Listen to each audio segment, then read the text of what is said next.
नमस्कार दोस्तों, मैं हूं राज वर्मा और आप देख रहे हैं रिपोर्टर जी।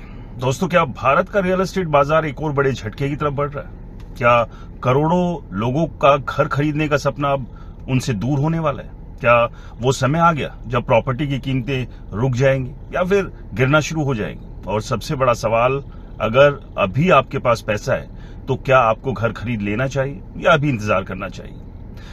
दोस्तों, आज इसी विषय पर बात करेंगे, इसलिए इस वीडियो को अंत तक जरूर देखिएगा, क्योंकि पिछले कुछ महीनों में रियल एस्टेट बाजार को लेकर एक ऐसी खबरें सामने आ रही है जिन्होंने इन्वेस्टर्स की टेंशन बढ़ा दी। एक तरफ प्रॉपर्टी की कीमतें रिकॉर्ड हाई पर पहुंच चुकी है, दूसरी तरफ देश भर में अनसॉल्ड यानी बिना बिके घरों की संख्या 5 लाख यूनिट के पार जा चुकी है। कई रिपोर्ट्स बता रही है कि अफोर्डेबल हाउसिंग यानी आम आदमी के बजट वाले घरों की बिक्री लगातार घट रही है।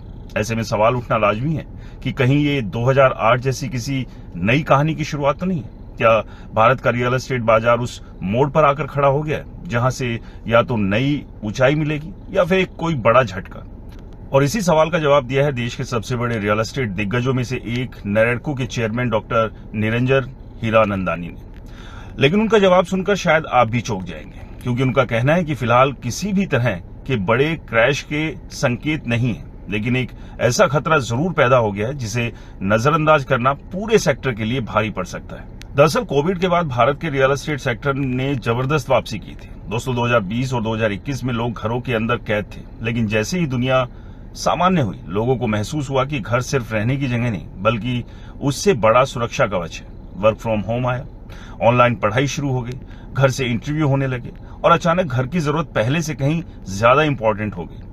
दोस्तों, यही वजह रही कि 2022 से लेकर 2025 तक भारत के रियल एस्टेट सेक्टर ने लगातार मजबूत ग्रोथ दर्ज की।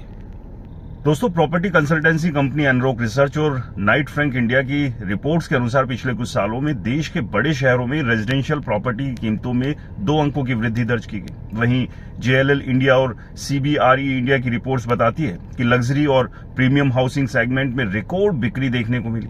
लेकिन इसी चमक दमक के बीच एक ऐसा आंकड़ा सामने आया जिसने पूरी इंडस्ट्री को सोचने पर मजबूर कर दिया। दोस्तों, अफोर्डेबल हाउसिंग सेगमेंट यानी वो बाजार जहां आम नौकरी पेशा और मिडिल क्लास वर्ग यानी आप जैसे खरीदार आते हैं, वहां पिछले लगभग 2 सालों से करीब 20% की गिरावट दर्ज की गई।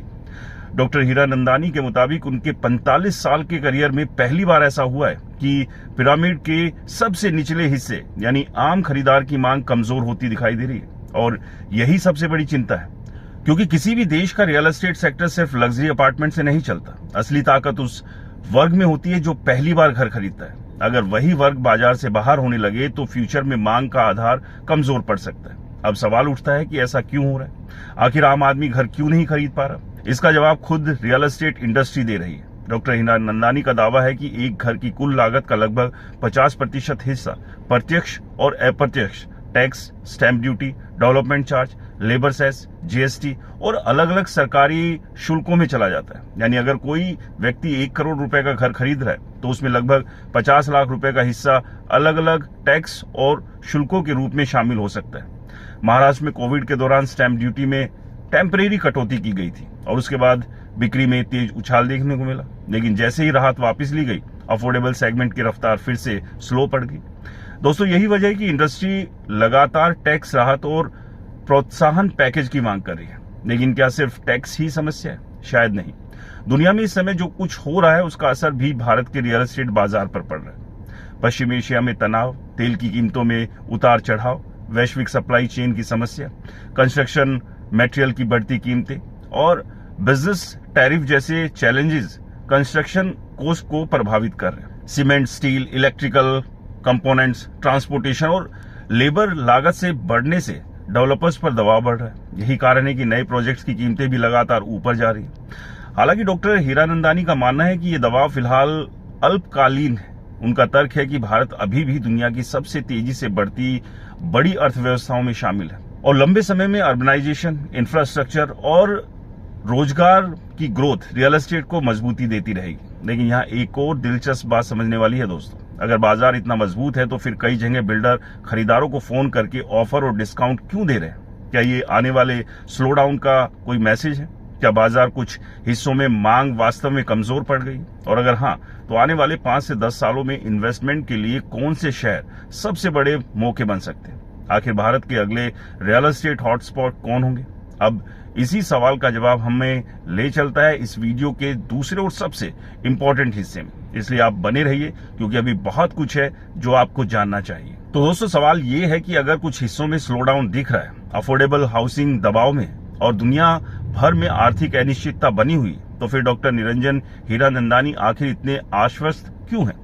क्यों उनका दावा है कि आने वाले 5 से 10 साल में भारत के रियल एस्टेट सेक्टर के लिए गोल्डन पीरियड साबित हो सकते हैं? दरअसल इसकी सबसे बड़ी वजह है भारत में तेजी से हो रहा इंफ्रास्ट्रक्चर का डेवलपमेंट। इतिहास गवाह है दोस्तों, जहां सड़क, एयरपोर्ट, मेट्रो और इंडस्ट्रियल कॉरिडोर पहुंचे, वहां जमीन के दामों ने नई ऊंचाई छुई।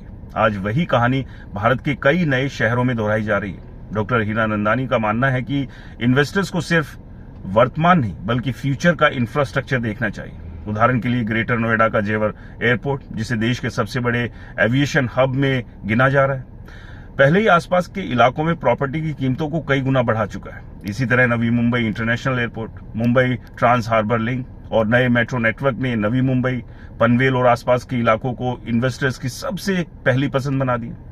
दोस्तों, property consultancy Knight Frank India और एनरोक रिसर्च की रिपोर्ट लगातार बता रही है कि इंफ्रास्ट्रक्चर से जुड़े कॉरिडोर में रियल एस्टेट की मांग सबसे तेजी से बढ़ रही है। यही वजह है कि डॉक्टर हीरानंदानी ने पुणे, अहमदाबाद, नागपुर, सूरत, चंडीगढ़, ग्रेटर नोएडा और नवी मुंबई जैसे शहरों को फ्यूचर के ग्रोथ का इंजन बताया।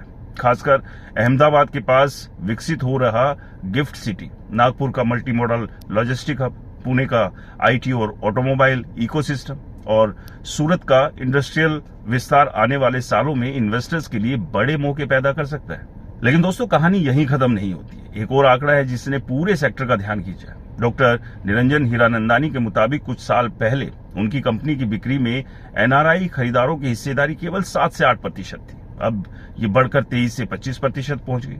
यानी फॉरेन में रहने वाले भारतीय पहले से कहीं ज्यादा तेजी से भारत में प्रॉपर्टी खरीदें। ये सिर्फ भावनात्मक जुड़ाव नहीं बल्कि भारत की अर्थव्यवस्था पर बढ़ते भरोसे का संकेत माना जा रहा है।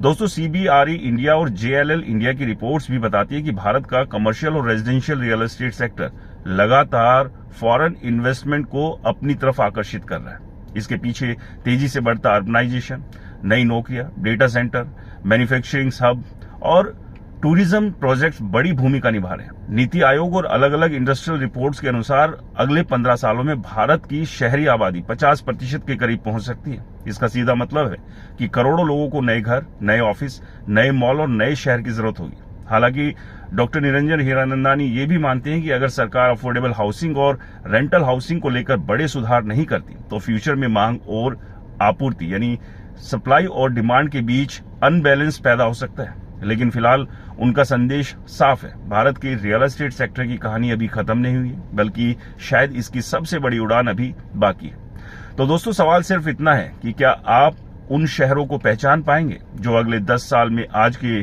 नोएडा, गुरुग्राम या मुंबई की तरह इन्वेस्टर्स को मल्टी बैगर रिटर्न दे सकते हैं? दोस्तों, इस पूरे मुद्दे पर आपकी क्या राय है? क्या 2026 रियल एस्टेट के लिए एक बड़ी राहत बनेगा या ये स्लो डाउन ऐसे ही चलेगा? और क्या बिल्डर इसी तरह से प्रीमियम और लग्जरी सेगमेंट की तरफ लगे रहे तो अफोर्डेबल सेगमेंट का क्या हाल होगा, यानी कि मिडिल क्लास यानी आप? कमेंट्स कर अपना अनुभव जरूर साझा करें। वीडियो पसंद आया हो तो इसे लाइक करें, शेयर करें और आपके अपने चैनल को सब्सक्राइब और फॉलो करना बिल्कुल ना भूलें। नमस्कार।